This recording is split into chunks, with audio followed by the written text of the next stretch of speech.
There are 651 GameCube games, and I'm trying to beat them all while at the mercy of this horrendous wheel. Welcome to Beating the GameCube. Game 38 is Warrior Blade Rastan vs. Barbarian. Released in 2003, it was developed by Sapphire and published by Titus Interactive. This is an arena-style fighter with gameplay similar to Powerstone. It's been a while since our last Japan-exclusive title. While this did eventually see a release in the West, it was only as Barbarian on the PlayStation 2. I really enjoy covering these, far fewer people have heard of them, and it's nice to time capsule them. Did I slay my foes, or was I struck down? Let's find out.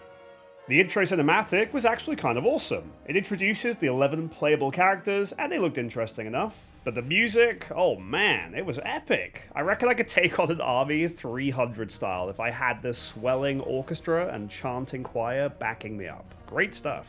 In contrast, however, the menu was pretty dull. The option screen did have a slew of toggles and sliders, and that always makes me happy, but there's only 3 modes: Quest, Versus, and Training. I'll be beating the quest mode because that is the story, but before we do so, I wanted to begin by doing the training as I have very little experience with Powerstone adjacent games. Since it didn't matter which character I practiced with, I took Magnus, and it turns out that he flies and has a giant spectral blade. Pretty sweet.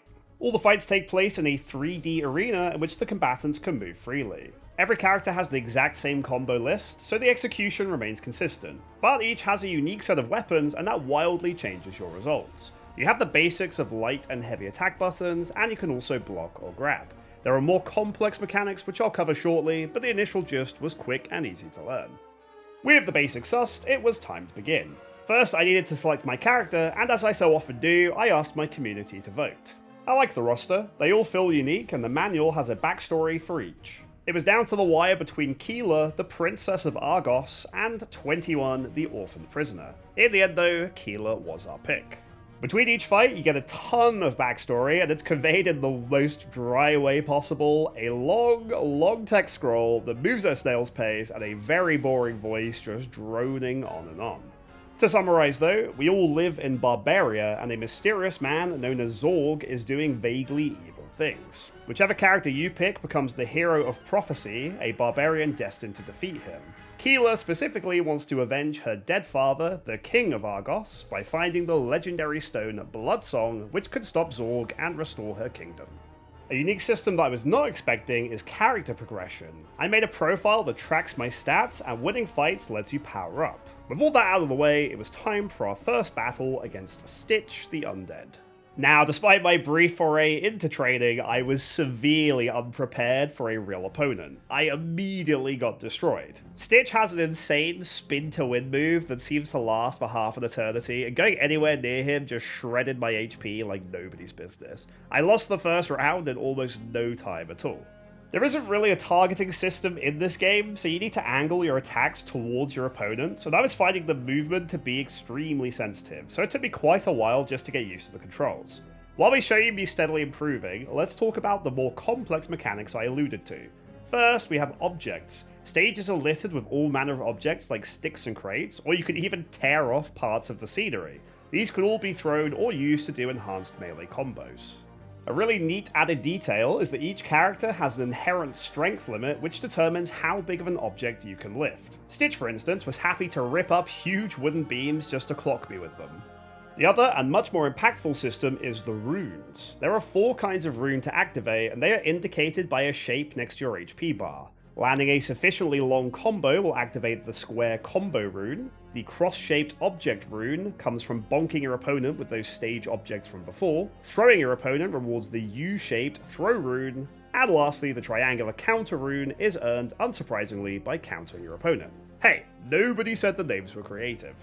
Triggering a rune costs some of your magic meter, which can also be spent on certain combos or even projectiles. So learning to manage all of your resources has a fun learning curve.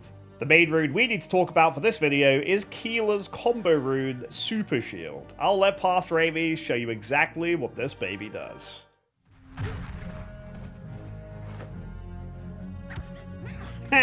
Super Shield. Wait, am I just... Wait! I have discovered how to win the game. Hang on. After each fight, you can spend some of your earned experience on upgrades. These can buff your damage, add to your total health, increase your defenses, enhance your magic regen, or even increase the weight of the objects that you can lift during combat. Very cool. There's also 4 special unlocks. They cost a lot more, but being able to perform a double jump or even defy death once per fight is worth the price of admission. With my newly enhanced Keeler, we moved on to fight number 2. Thanks to the super shield, I was suddenly feeling pretty good about my prospects. Not every fight went like this, but you can see how ridiculously overpowered being able to reflect damage is. There is an opportunity cost of needing to land a long enough combo first, but usually that wasn't much of an issue. I could then just hold the R button, sit back, and enjoy the show. To be clear, projectile and magic attacks counter super shield as well as throws, so a human opponent could easily punish this cheese strat. But most of the combs were dumb enough to keep coming back for more. Things were a little different in Fight 3. Stitch was back, but this time he had backup. There were several fights during quest mode where I had to fight several opponents at once, and without a proper target system, that could be a pain. They also don't hurt one another, so Stitch was able to spin with reckless abandon and not risk hurting his ally.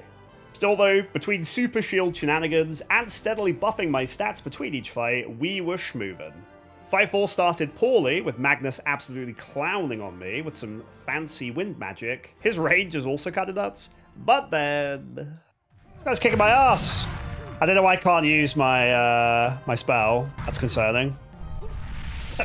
Lol. Oh, we're so back. Lol, lol, lol, lol. Very good. Like so many of these fighting games, I could definitely see the potential for fun, high-level fights against human opponents. The combo system and character uniqueness is really cool. But fighting the cobs was not very engaging, even when I didn't spam Super Shield, so I was quite happy to just cheese it where I could. Between fights, I was mostly stacking magic regen with my points, as that allowed me to use runes more often, so more Super Shield. But I also did stack in some more damage and total health to increase my survival rate and enhance the damage I could deal with my basic combos.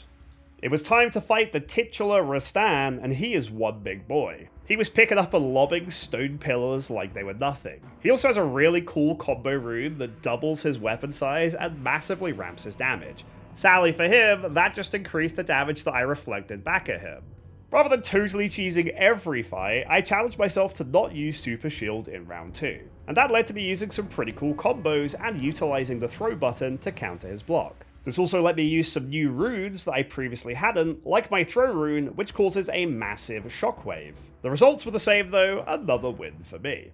Now Fight 6 was probably the quickest of all. Ayara actually looks like a really cool character to play. She's a druid and she has both regen and life drain powers. Sadly for her, she could not drain my life since that would require being able to hit me. After several really easy fights in a row, you have no idea how happy I was to suddenly get my ass kicked. Fade was not messing around. She has a spear with tons of reach, various poison-based attacks including long-ranged poison breath, and she was doing hit-and-run tactics with both grabs and object throwing mixed in. She even has a super armor rune that negated my super shield, and that meant I actually needed to play the game. Just while you watch Fade kick my ass for a bit, there's a couple more things I'd like to cover. Visually, I think this game is so underwhelming. From the menus to the environments and the characters, this very much feels like it was made on a shoestring budget. Thankfully, the music did continue to be solid, and it was probably the main highlight of the game for me. I'd also like to give one last shout out to the creativity of the devs. While you don't get to really appreciate or enjoy it whilst fighting comms, I can really see what they were going for.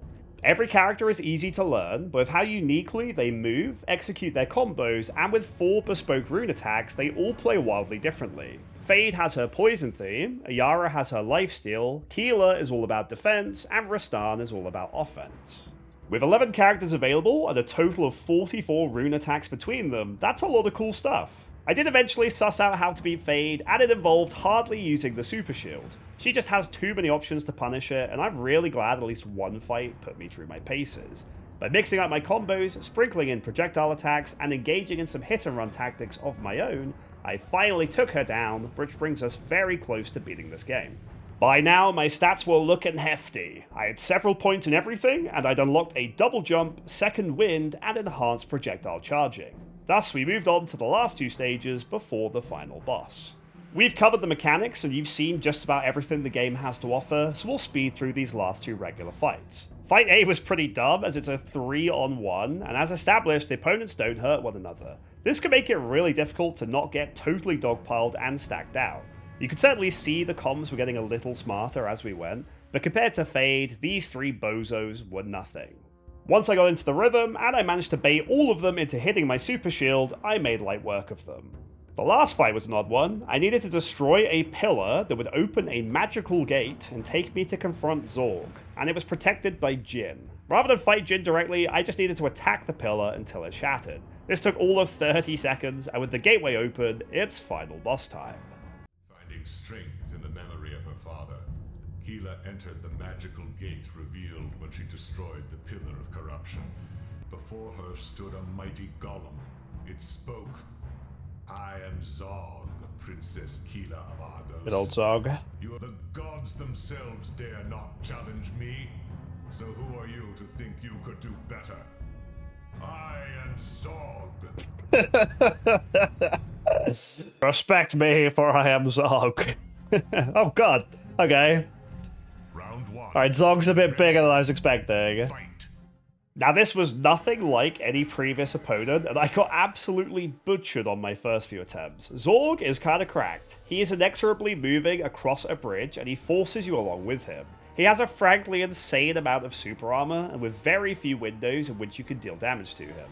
Furthermore, he can hurl meteors which cause explosions, and cause ground tremors that can only be dodged by jumping.